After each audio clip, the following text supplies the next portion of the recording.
severe on everyone you meet.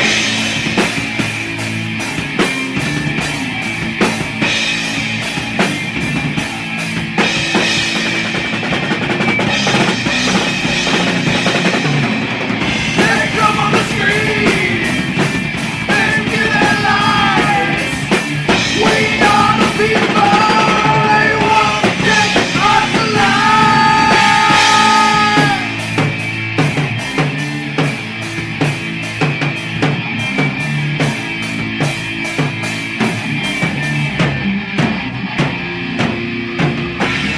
Mutilation, torture, murder, genocide, mechanics of death.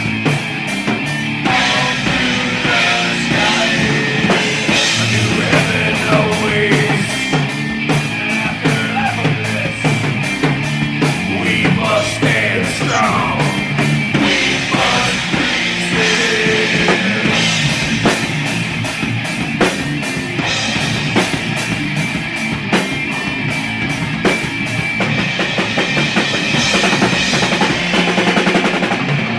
They come on the street, they spill their lives. We are the people, they want to take us alive.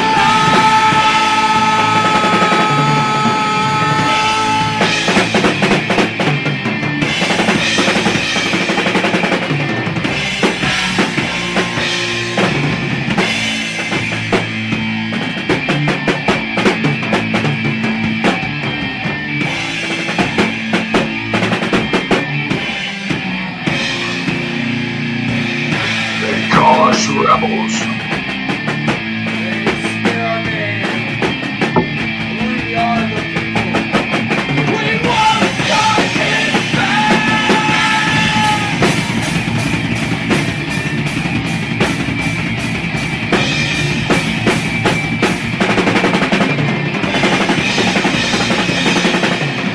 They come on the street, say we want to survive. We are the people. They want to get us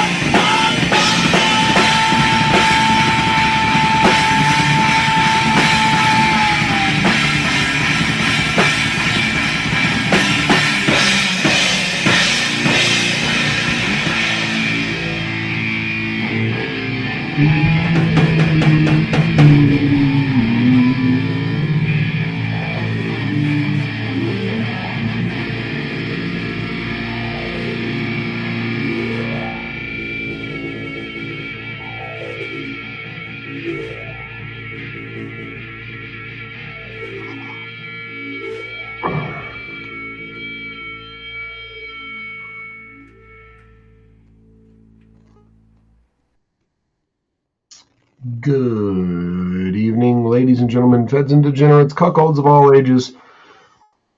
It's time for Miles Culture Plate. I'm your host, Miles Kevin Miles, and first off, I want to start off with a big apology. I did not do the extra show I planned on doing this week. I'm going to try to make this sort of a double intended show. I'm going to do my annual reading of the Declaration of Independence in celebration of Independence Day, and cheers and welcome to Jillian Chauvin over on YouTube. Good seeing you. Let me go ahead and find an audio clip to play here. Hey, I can change the volume of them. Awesome. Uh-oh, Chauvin says my screen is black. Uh-oh, what is going on? Let me go over and look at the YouTube and see what's going on. Why is my screen black? Oh, and my microphone is not working right. All right.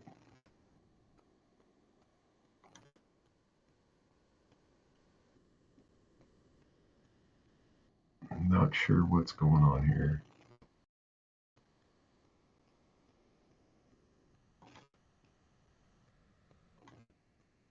Oh, Rumble Studio, why do you hate me so much?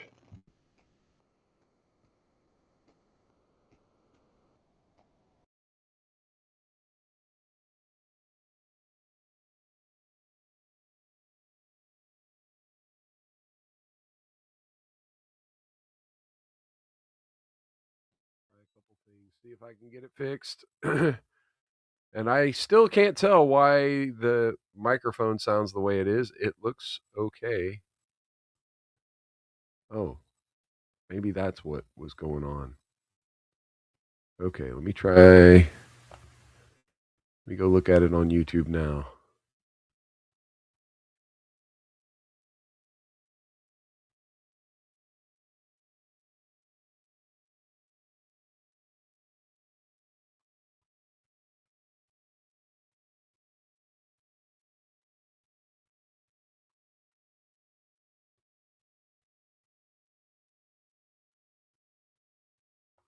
Okay, it appears to be looking good. Sorry. I am so sorry. Yeah, the new Rumble Studio interface. I forgot I have to remove my theme song after it plays. On my screen, it like automatically stops and shows me. But yeah, I guess on the broadcast, it just shows a blank black video overlaid across everything. So yeah, I think we're good now. I don't know what was going on with the microphone. It appears to be like a Rumble Studio setting, some sort of auto noise gate thing that was causing me to sound like I was in a tin can, but it appears to have alleviated itself from what I can tell. All right. So yeah, big apologies for missing the Wednesday show and not being able to make it up on Thursday. Um, I mean, I'm just going to be honest. There's been a lot going on with my other channel, a lot going on with sort of my amusement hobby, and I just haven't had the chance to put together a show. I mean, I that's going to be the gist of it. Is I'm too busy to be as absorbed in internet culture as I once was.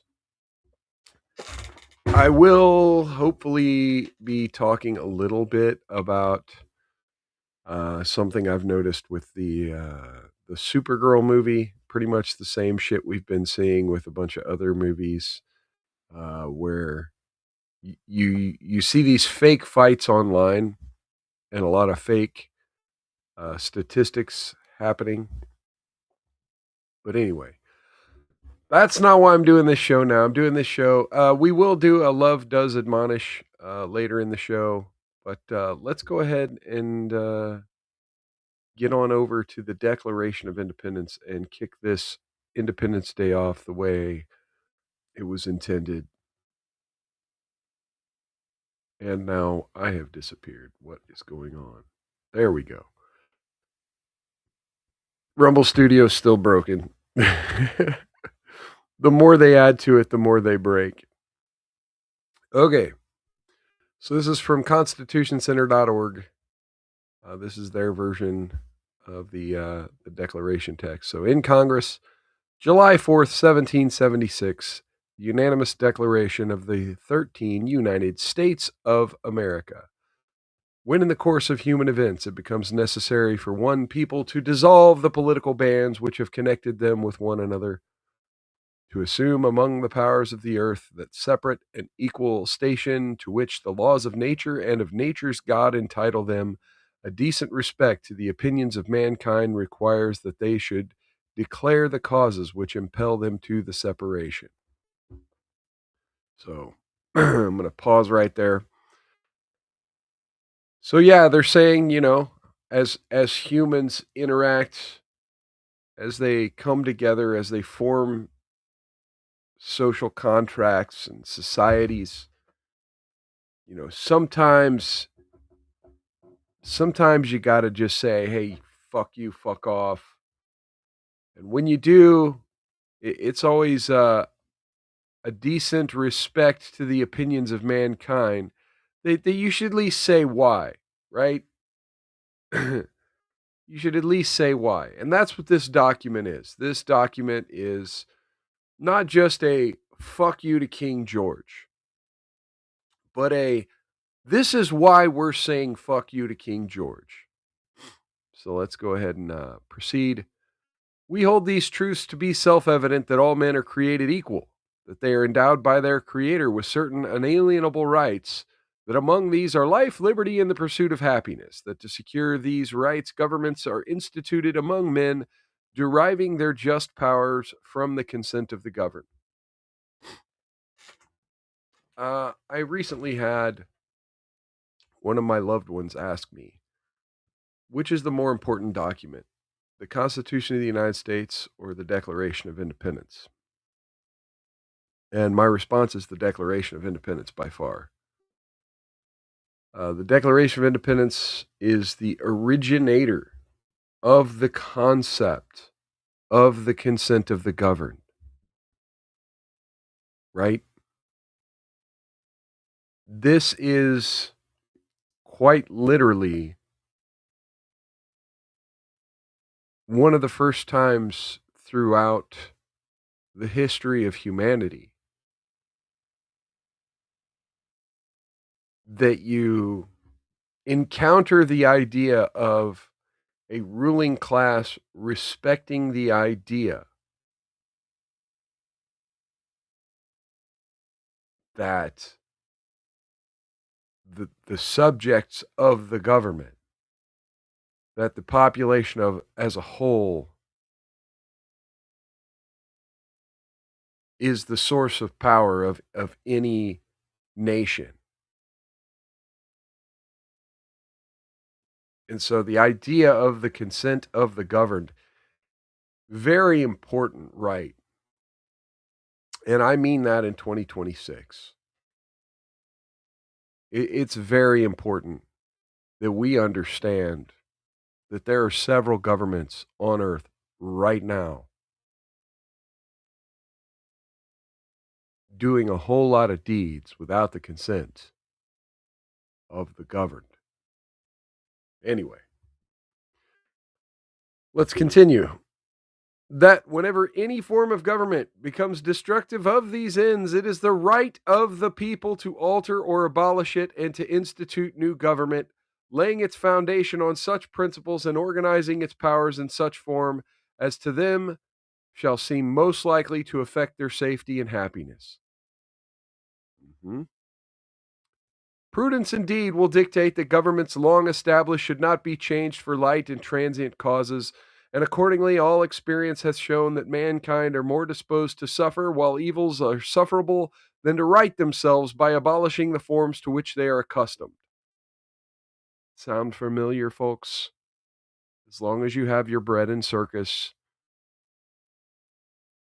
like my amusement parks, my comic books, the World Cup, NFL football, NBA basketball, as long as you have these things, it's a little easier to suffer through the injustices that happen in our world. It's a little easier to suffer the kinds of things our government puts us through. So we're willing to suffer them to go through the pain of exercising our rights and abolishing our government.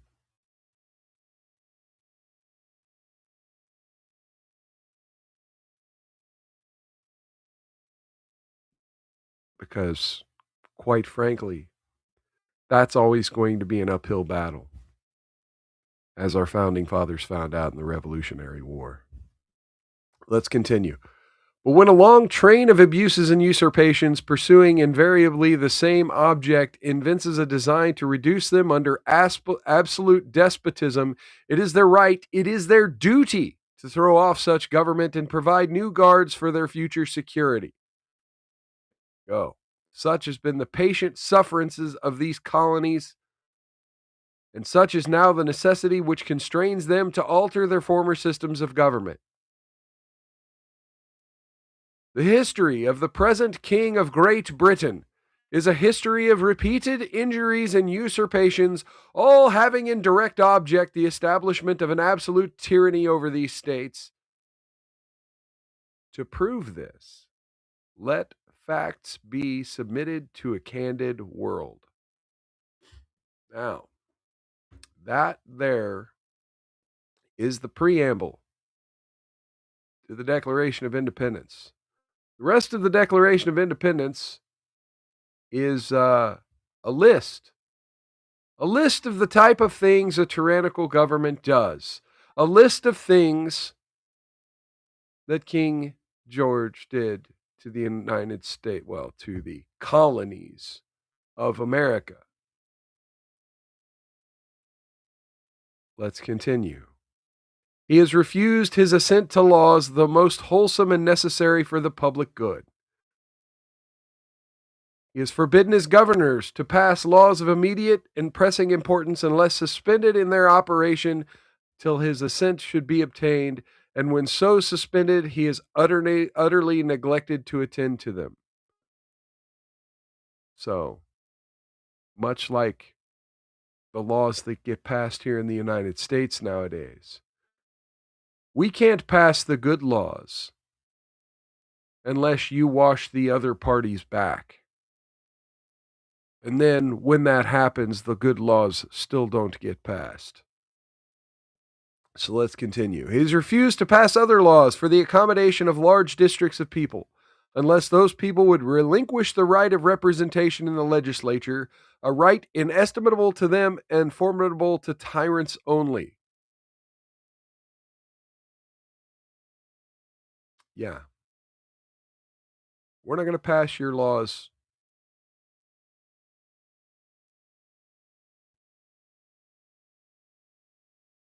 recognizing large districts of people unless, you agree that you don't need a voice in the parliament. He's called together legislative bodies at places unusual, uncomfortable, and distant from the depository of their public records for the sole purposes of fatiguing them into compliance with his measures. Now, there are lots of closed-door meetings that our Congress people have.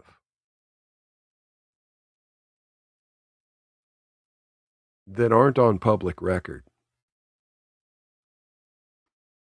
He has dissolved representative houses repeatedly for opposing with manly firmness his invasions on the rights of the people. He has refused for a long time after such disillusions, to cause others to be elected, whereby the legislative powers incapable of annihilation have returned to the people at large for their exercise, the state remaining in the meantime exposed to all dangers of invasion from without and convulsions within.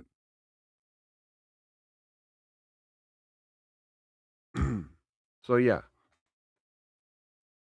we're not going to let your representatives have a voice. In the meantime, your people need help. And you don't have a representative to let us know that you need help. Imagine that.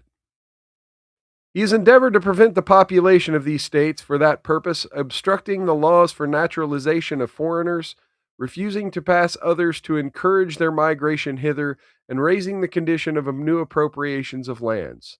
He has obstructed the administration of justice by refusing his assent to laws for establishing judiciary powers. He has made judges dependent on his will alone for the tenure of their office and the amount and payment of their salaries. So you don't have a true judiciary. You have a king's court. And a king's court half a world away can hardly be properly understanding of what the needs of the people are, communicate that properly to the king,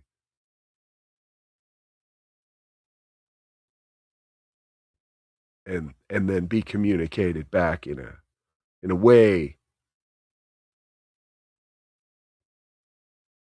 that resembles anything like justice. He has erected a multitude of new offices and sent hither swarms of officers to harass our people and eat out their substance. He has kept among us in times of peace standing armies without the consent of our legislatures. He is affected to render the military independent of and superior to the civil power.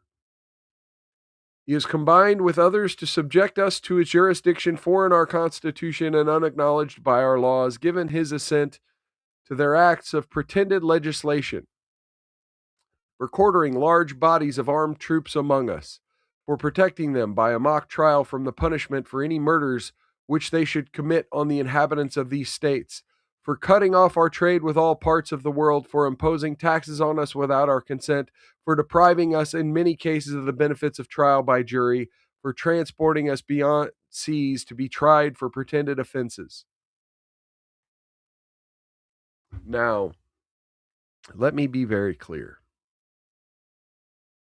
I have been mostly pro or neutral on the use of ICE in the past couple of years. But I want to make this very clear. Federal police have a very narrow constitutional duty. And you got to be careful how they're used.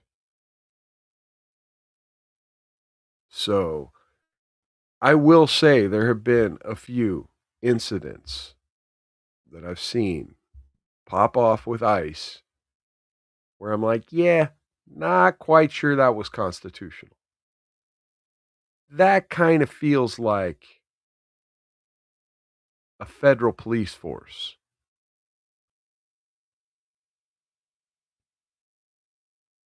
For abolishing the free system of English laws in a neighboring province, establishing therein an arbitrary government and enlarging its boundaries so as to render it at once an example and fit instrument for introducing the same absolute rule into these colonies, for taking away our charters, abolishing our most valuable laws, and altering fundamentally the forms of our governments, for suspending our own legislatures and declaring themselves invested with power to legislate for us in all cases whatsoever.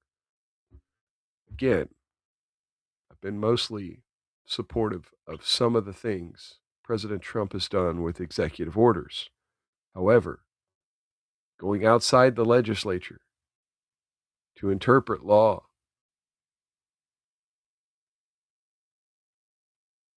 and create essentially executive policy. On the one hand, if you have an executive power,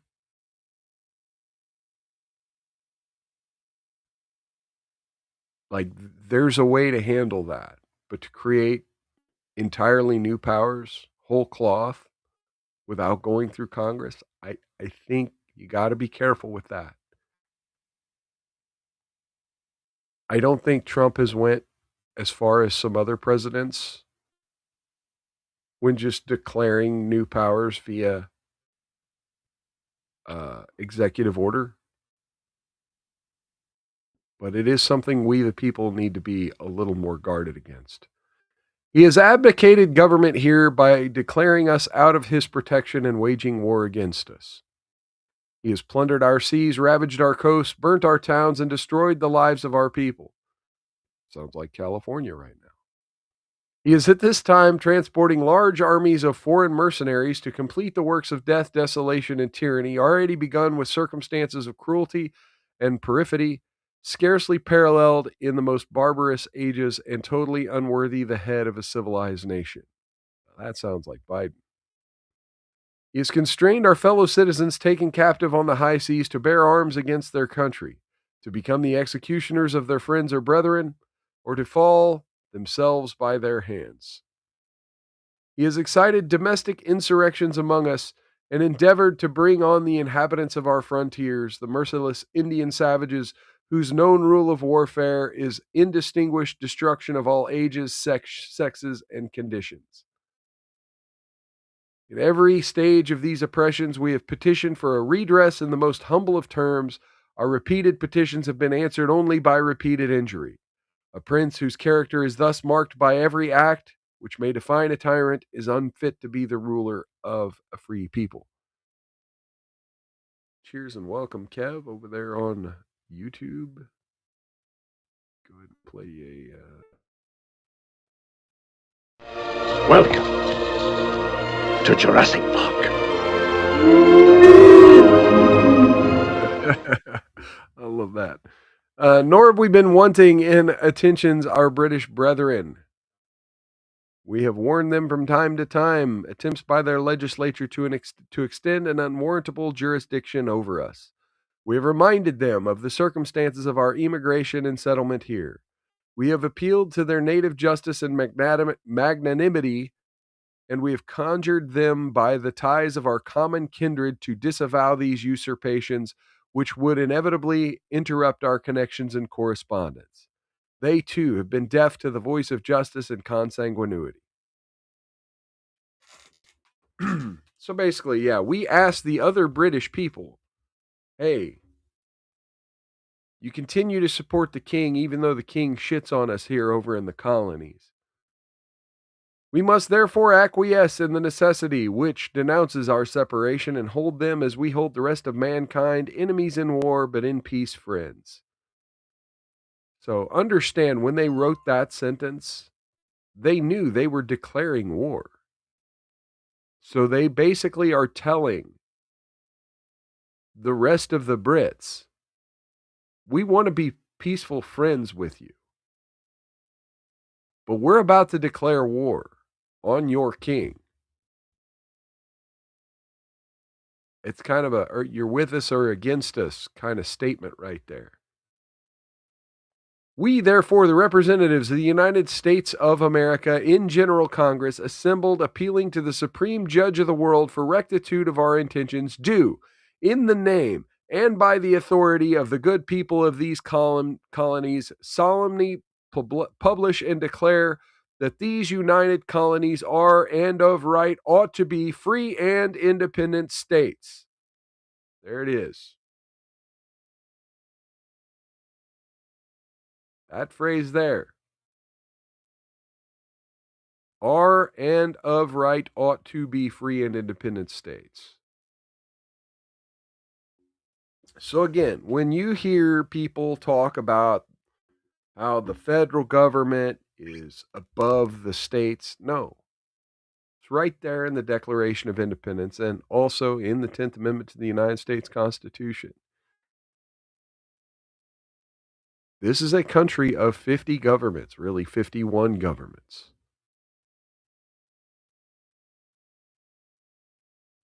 They are absolved from all allegiance to the British Crown, and that all political connection between them and the state of Great Britain is and ought to be totally dissolved.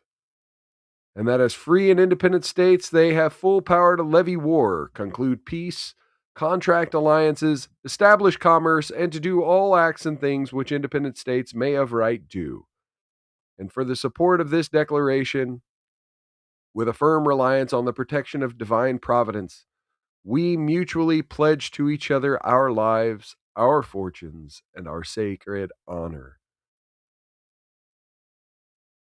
And the names: Georgia, Button Gwinnett; Lyman Hall, George Walton; North Carolina, William Hooper, Joseph Hughes, John Penn; South Carolina, Edward Rutledge, Thomas Hayward Jr., Thomas Lynch Jr., Arthur Middleton; Maryland, Samuel Chase, William Paca, Thomas Stone, Charles Carroll of Carrollton; Virginia, George Wythe, Richard Henry Lee, Thomas Jefferson, Benjamin Harrison, Thomas Nelson Jr., Francis Lightfoot Lee, Carter Braxton; Pennsylvania, Robert Morris, Benjamin Russ, Benjamin Franklin, John Morton, George Clymer, James Smith, George Taylor, James Wilson, George Ross; Delaware, Caesar Rodney, George Reed, Thomas McKean; New York, William Floyd, Philip Livingston, Francis Lewis, Lewis Morris; New Jersey, Richard Stockton, John Witherspoon, Francis Hopkinson,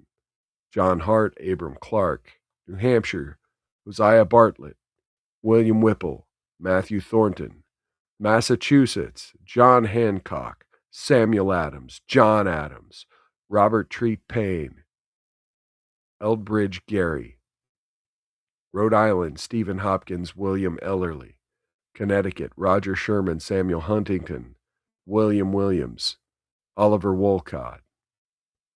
There you have it. With that document and those signatures, 250 years ago today, a war was declared. And for my lifetime and most of your folks' lifetime, 250 years ago seems like an entire different realm of existence.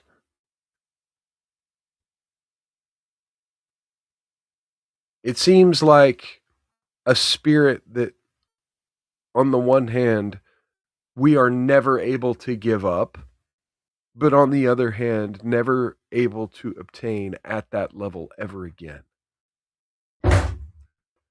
I frequently see the joke that, we're taxed 20% on our income, 10% on sales tax, 10 to 20, and another 20% on our property. Our founding fathers would have started shooting them at 3% on their tea. I see those jokes and I laugh because there's some truth to it. But at the same time, I'm not blood hungry. I do wonder where the breaking point for modern society is. And I caution the idea of revolution in the 21st century. There are a lot of enemies out there who would use the cause of revolution to institute their form of tyranny, to institute their form of oppression. And I think you know who I'm talking about. The race and gender obsessed communists love the idea of anarchy, love the idea of a power vacuum that they could install their own system of oppression, which we've seen in other countries. We've seen the communist agenda. We've seen the way socialists take things over. And I think some of us are seeing some of the way that's gonna go down in New York City. Now, I've heard that actually some of the scary things in New York City haven't necessarily come true. I don't know. Kev says the breaking point is when that's felt equally across all incomes. It isn't right now. And I don't think it's ever going to be to that degree. One of the things those in power do really well is by separating us based on characteristics that we may have that aren't as important. Race is a way bigger issue than it ever needs to be in this country. I do see tribalism for what it is. Like, there is something to be said for loving one's own people. Tribalism is a natural human trait. But the way race is presented as a concept in the 21st century, through our media, through social media discussion, and the education system.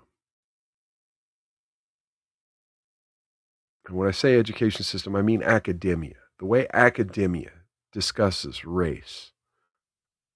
It's all a divide and conquer. So when you say the breaking point is when it's felt equally across all incomes, I think income is another thing kind of like race. Yeah, we're all divided. But those in power have found a way to make the middle class pissed off at the poor, make the poor pissed off at the rich, and make the rich pissed off at the middle class. They've been really good at that. I mean, you just heard me bitching about taxes. There's no bigger example of income inequality than the way our tax structure is built. It is built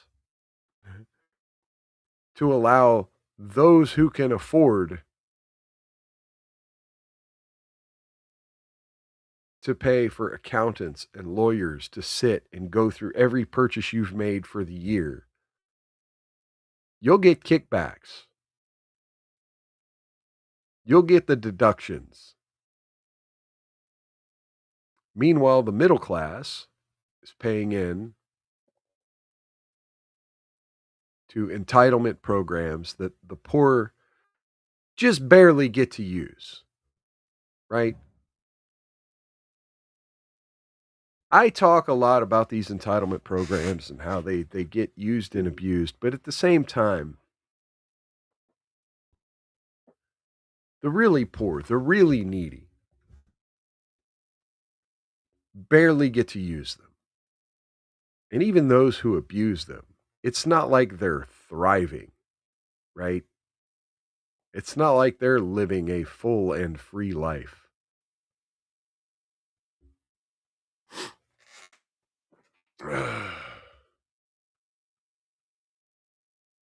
I don't even open Twitter most days anymore. This whole show, my live streams used to be about all the arguments on Twitter. I rarely open Twitter anymore. I can't.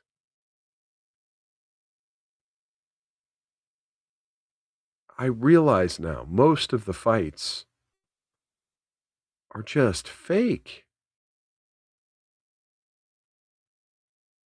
It's all thirst traps, shit posts.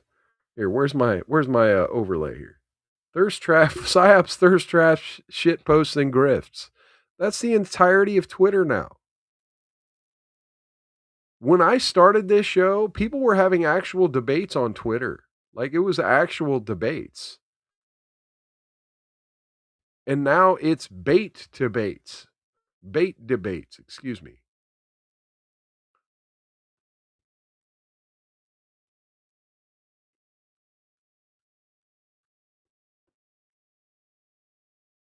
And don't get me wrong. Oh God, why is SPLC trending?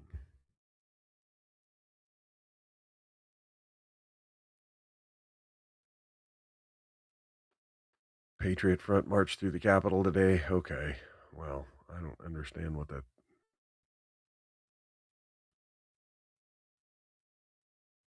Again, I see Patriot Front. Whether Patriot Front is a genuine organization or not, I'm still going to call them feds, because at this point, to take the race conversation and to put on masks,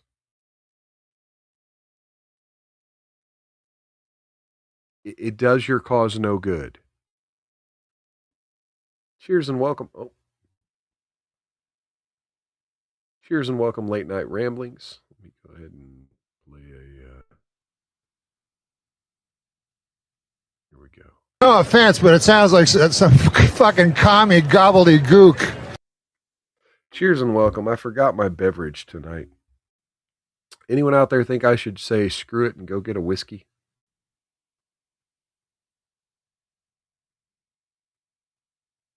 Okay. Kev PhD says they are genuine feds. Well, I mean, sure, but even if they weren't, like, everything they are doing is about as effective as the feds. Like, it does very little. Like, if you want to say white nationalism is a goal, like, it literally gets in the way of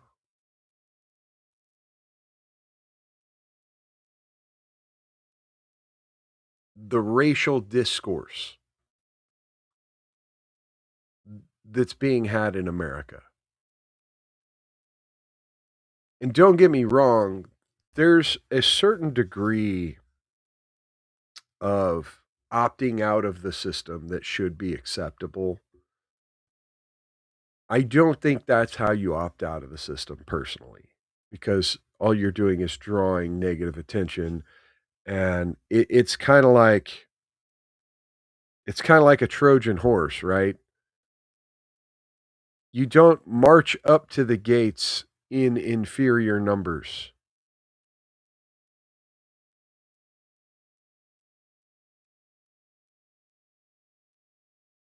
And you also don't do so with this bravado concept of, well, we've already won. And again, I'm not necessarily trying to give white nationalists strategy tips here. I honestly wish we would just have a peaceful nation where we could work together. But unfortunately, we have supremacists of various races who feel the need to eliminate any concept of Americans working together for a better nation. You got to be careful with that shit.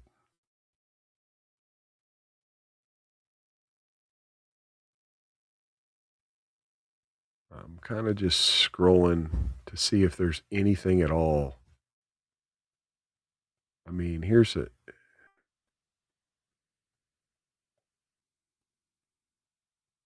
Let me share this. This. I mean, of course, they're protesting on July 4th. Is that his letter? Is that his letter? Is that Trump's letter to Epstein? Yeah.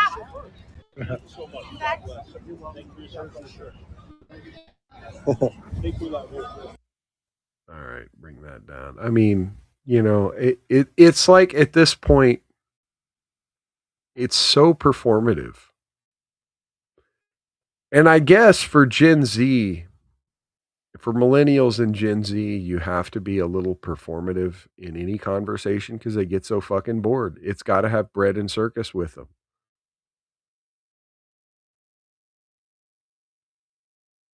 I mean, this is kind of why, for the most part, I'm opting out of the revolution.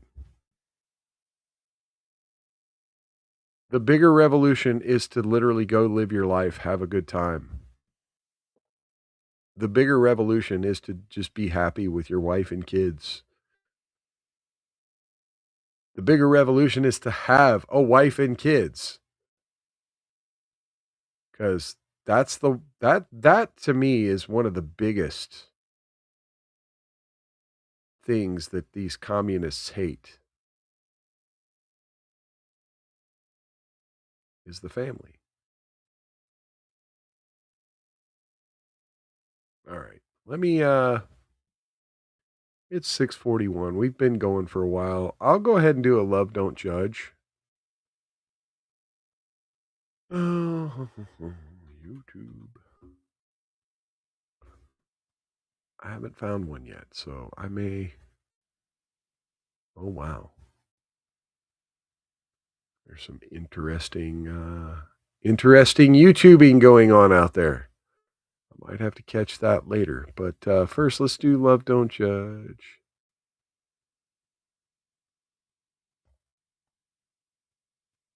Hang on, let me.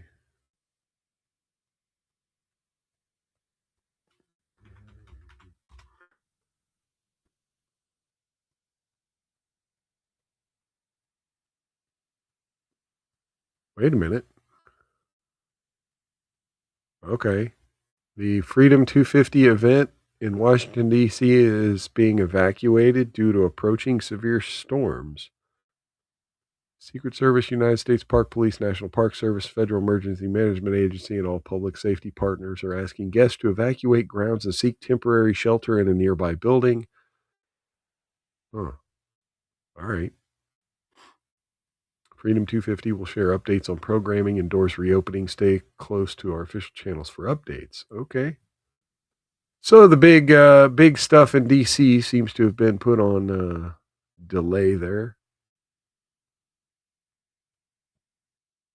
All right, let me find a good Love Don't Judge.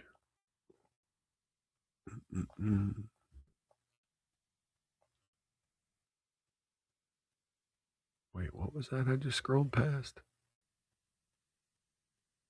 Oh, let's do it. Let's do it. Oh, this ought to be good. Okay. Okay, so we here at Miles Culture Plate, once a week, we like to go over to a YouTube channel called Love Don't Judge. Love Don't Judge is, we're not affiliated with them, but they're a show on YouTube where they highlight people and their unique love lives who may have received some online hatred. And we here at Miles Culture Plate, we like to take a peek over at their story and find out if maybe some of their behavior could have invited some of the haters that they claim not to want. So let's go check this out now. Celibate for 7 years and now men hate me. Love Don't Judge. I am Alexis, and I've chosen to be celibate for 7 years now. I have received a lot of backlash, mainly from males. I cannot see one single reason why this would be of interest to anybody. Another attention seeker.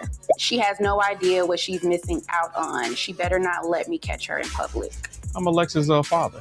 In the back of my mind, I just knew you were going to be like me, seeking out partners. Just felt like you'd be missing out on a big part of life. By being celibate, are you afraid that keep guys away from you? I am Alexis. I was fed up with dating, so I decided to become celibate. By the way, when this show's over, I'm going to go fire up my grill and throw some brats and steaks on. So cheers. Cheers to everyone. Cheers to America. I have currently been celibate for about 7 years now. I decided to become celibate due to spiritual development, tired of the dating app. Spiritual development, tired of the dating app. Decided to focus solely on my spiritual growth. You realize, so let me interpret that. It sounds like, now I could be completely wrong here. I'm willing to accept the idea that I could be completely wrong here. But when I hear that, I caught myself being a hoe. I wasn't happy with myself. I couldn't figure out how not to be a hoe because of all the male attention I was getting from being a hoe. And so I did the opposite. That's what I'm hearing. I started making TikTok content about 3 months ago about my celibacy journey. Since I publicly came out based on my decision to become celibate, I have received a lot of backlash, mainly from males, a lot of hate comments. The worst thing I have received is assault threat online, and this is from males twice my seniors. It's disgusting. Some of the comments I have received since sharing my celibacy story are, who asked? Also, who would want to be with a person who's willing to do that? The sheer stubbornness and determination it would take to be in a relationship with a person would be a nightmare. I cannot see one single reason why this would be of interest to anybody. Another attention seeker. She has no idea what she's missing out on. She better not let me catch her in public. Sometimes it does take me back a bit, but other times I find myself calling my friends or family just to bring me back to reality, to remind me that those people don't know me. Okay, so I want to take just a moment. First off, let me throw the Love Does Admonish logo somewhere here.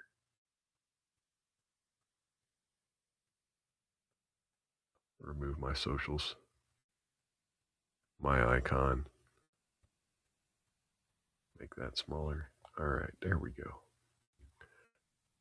So let me address this a little bit. I think I'm getting closer to being right when I said that, by the way. Yeah, outlast the haters, y'all. Outlast the haters. When someone says something online that's a little too over the target and kind of hits you in the feels, you got to remind yourself, like, that they're online. They don't fucking know me. beginning, since becoming celibate, it was a bit challenging due to my decision, which was pretty much different than my peers around me at the time. However, Okay, so again, this is the difference between men and women, right? Men will just realize, like, I can't find a good partner, and so I'm just not making a decision to fuck. Women will not find a good partner, and then they will make this declaration that they're celibate. Like, there are lots of voluntary and involuntary celibate people out there. And I would argue that even incels, for the most part, I would argue that even half of incels are like if they really wanted to, they could go find like a third world 350-pound behemoth, climb on top of it and get some wet if they really, really wanted to. But that's not passion. That's not sex in the way we view it in America.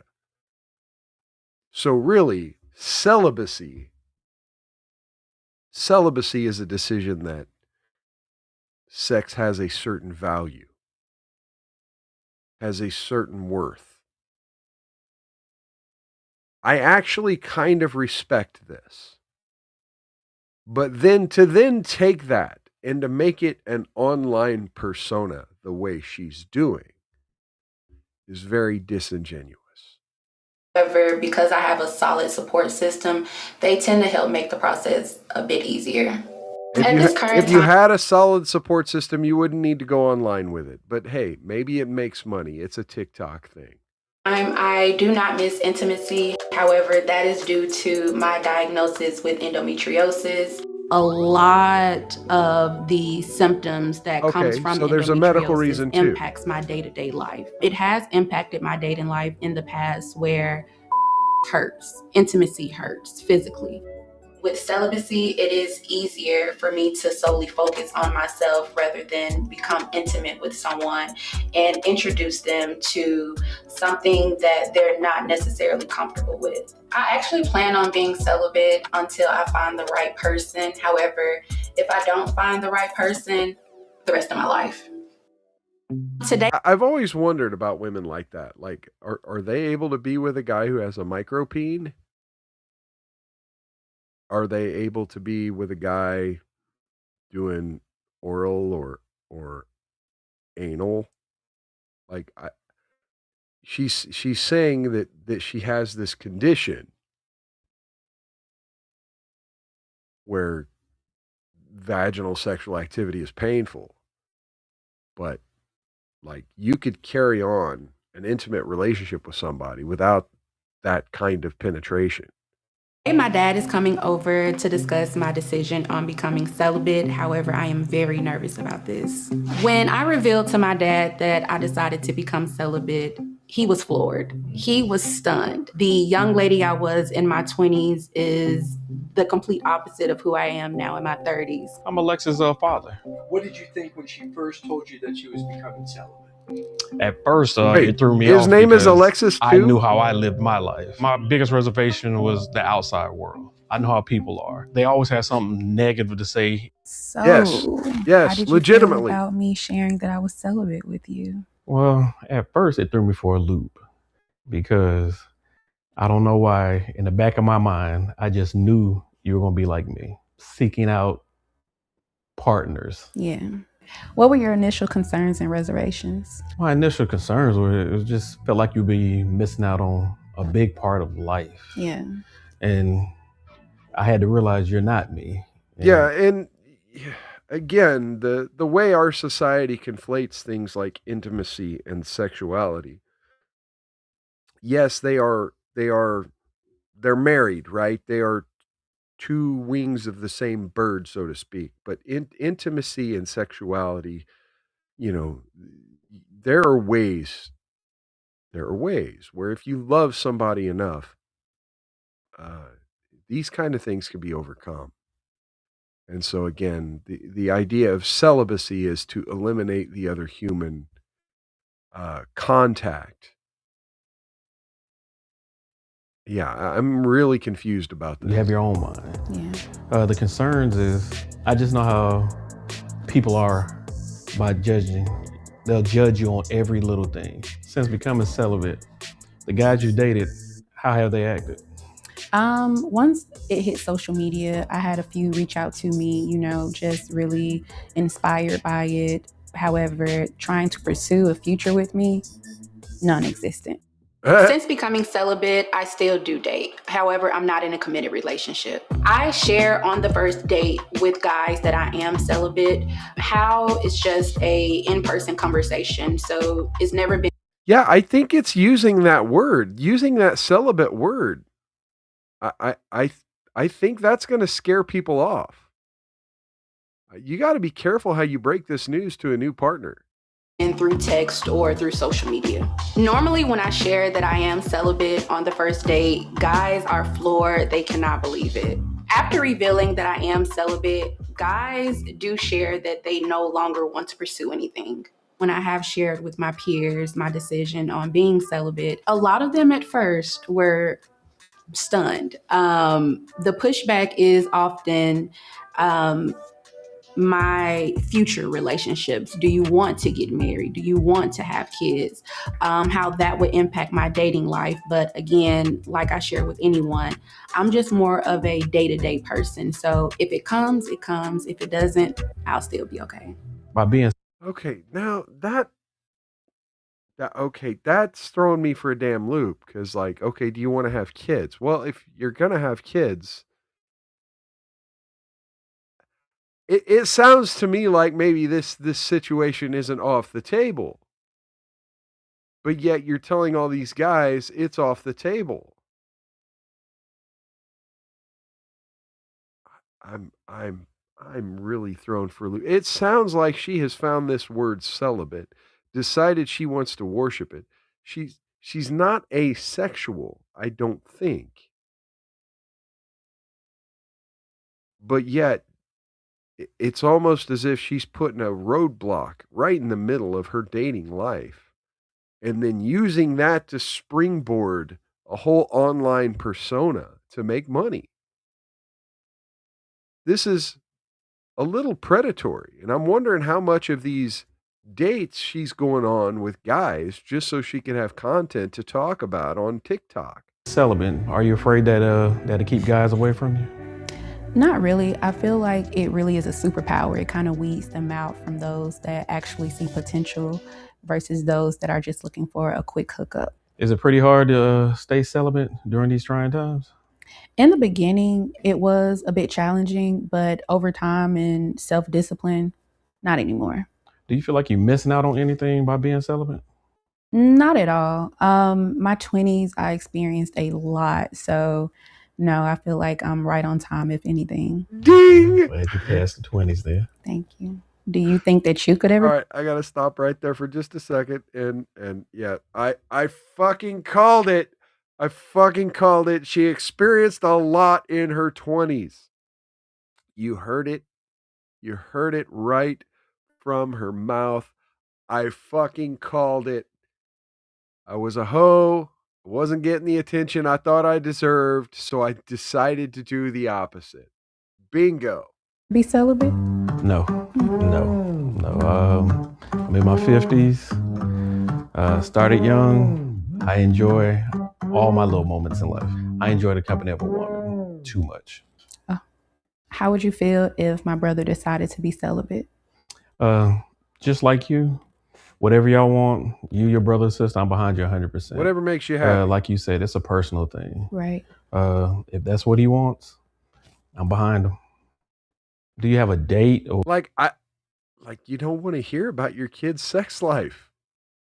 Like you kind of want to hear that their love life is healthy, but like, hey, whatever you do in your bedroom, if it makes you happy, I don't want to hear about it. Or just make sure it keeps you fucking sane. When I bring you a son-in-law, hopefully. But other than that, if I don't meet the one, then no. I just plan on carrying this out for a lifetime. You got it. Thank you. What do you think about my celebrity double in now? her 20s and Since wants you've to given average me it the out in her reasons. 30s. I'm all for it. This is a personal journey, and I'm happy that you're learning to love yourself and getting to know yourself. So I understand now the reason. You set your mind to do something, you follow through. So I'm happy. I'm glad you're out the 20s. Yeah. You was running a little wild, but I'm so happy you slowed down. Even Dad knows. So I'm Even getting Dad ready to knows go you was out, being hang a out with the hoe. girls at the local bar, and hopefully I get to meet some fellas. And I now never she's going to feel go out to the nervous to club. tell guys that I'm celibate, just because I just rather for them to know ahead of time than later down the line. Being celibate definitely works for me and my lifestyle. Just with me becoming celibate, I think has enhanced my day-to-day life. To people that judge my decision on becoming celibate that do not know me in reality, I really feel they need a life check. To say the least, they need a life check because my decisions shouldn't impact your day-to-day movement in your life. All right. There we have it. Love don't judge. Celibate for 7 years, and now men hate me. First off, I didn't hear a whole lot of hate there. Let me let me be let me point out the obvious. I didn't hear a lot of hate there. I heard one dude make a threat to her online, and then a couple other dudes say something along the lines of sorry, I'm a little distracted. And then a couple other dudes just accuse her of being an attention whore, which I'm going to join that. Yes, Kev PhD, celibate clubbing. Because yeah, even when you're celibate, you don't want to just sit at home alone, unless you're about to get drunk on Independence Day. I fucking love it. So yeah, I was out at the amusement park yesterday. I saw a great fireworks display. Had me a red, white, and blue milkshake. I mean, just get out of the house. Yeah, Shaban, that definitely was a different one. It was refreshing. It was refreshing. Everything, that I really had a problem with Love Don't Judge, where everything was an age difference, a height difference, a weight difference, a transgender, or a polyamorous couple. It was like those five things just on repeat, and it was always the uh, same three complaints about every one of those type of relationships. Yeah, I'm glad that we found something different and something that helps us celebrate the concept of independence on Independence Day. Something to help celebrate, individual freedom, so to speak. I'm glad she's happy. Uh yeah, again, I don't really have anything else for the show tonight. Like I said, I've been noticing a bunch of bot activity around the Supergirl movie. Like, I straight up saw, I don't know, like a glitch in one of the Supergirl bots today where they reposted some article from before the movie came out where they were saying it was expected to shatter box office records or whatever. It I get confused by social media so much nowadays. A lot of thruples. Hey, I love me some thruple activity. I don't know what it is about me. I'm a degenerate. But yeah, the Love Don't Judge goes a little too hard. A little too hard on that kind of stuff. All right, now. Sorry, just checking a couple different things before I start to wrap up. Um, so yeah, over on my other channel, I'm going to try to get a video put together after the show tonight before I go to bed. But yeah, it's time for me to go fire up the grill, throw some steaks on, watch some expensive explosives that my neighbors purchased because I'm not going to go buy any this year. I had my Independence Day fun last night. Um, hang on, let me do something.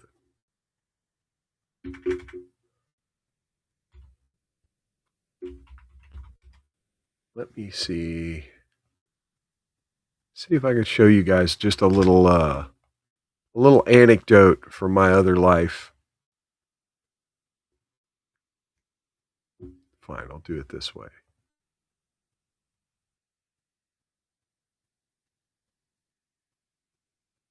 Oh, dear Lord.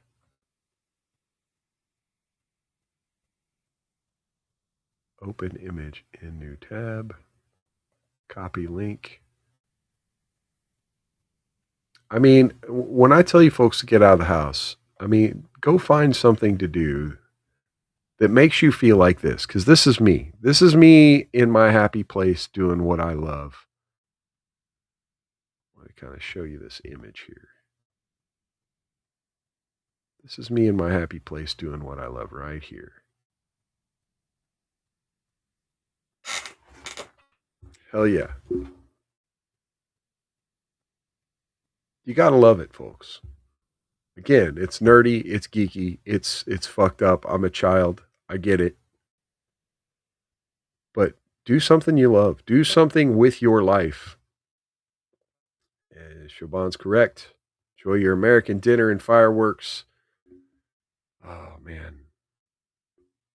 There's nothing that makes me more proud to be an American than a good day at the amusement park, followed by another day where you get to smell the barbecue grill. I mowed my grass today, even though it was raining. And we've been having a heat wave, and my grass is super thick, clogging up my mower. And so, yeah, going out there and firing up the grill and smelling freshly cut grass and smoke of a grill. There's nothing that makes you feel more American than to have a lawn and a barbecue grill and meat cooking. Meanwhile, smelling the sulfur of fireworks exploding all around you. And yeah, my neighbors do buy some expensive fireworks. I kind of competed with them a few years ago and tried to go all out with a bunch of expensive fireworks of my own. But that year wasn't a good year for me. Let me just throw that out there. But overall, this is my favorite holiday of the year. Even more so than Halloween, even more so than Christmas. Although Christmas is given Independence Day a run for its money lately, because I've had some amazing experiences with some Christmas events. I normally don't get into the Christmas spirit, but the last 2 years has just blown my freaking mind how much I've been in the Christmas spirit. So I hope y'all are feeling the same. I really, one of these days I need to get a co-host so I can just bounce these conversations around, because I just got to know that I'm not this isn't me humble bragging, that I have an awesome life, because I do see a lot of negativity in the world. The reason I do so much in my life to have fun and get the fuck away is because, yeah, we live in a society filled by fucking zombies and crackheads and violence and, people who have decided to make their whole personality and identity about hating or loving a politician. And I do the shit that I do to opt out of all that. And I just, sometimes when I do this show, I just want to know, hey, man, there's other fucking people out there who feel the same damn way. And I'm glad to have it. Glad to have you folks. Thank you for stopping by. Happy Independence Day, everybody. Until next time, take care of yourselves. Take care of one another. Click that like button. And I'll probably see you this upcoming Wednesday. I don't believe I have any special events to attend or any special videos to make. So, yeah, I'll probably see you folks this Wednesday. Same bad time, same bad channel, 7 p.m. Central. Yeah. Till next time, take care of yourselves. Take care of one another. Outlast those haters. Don't get any on you. And if you do, rub that shit in real good. See you next time on Miles Culture Plate. Love y'all. Happy Independence Day.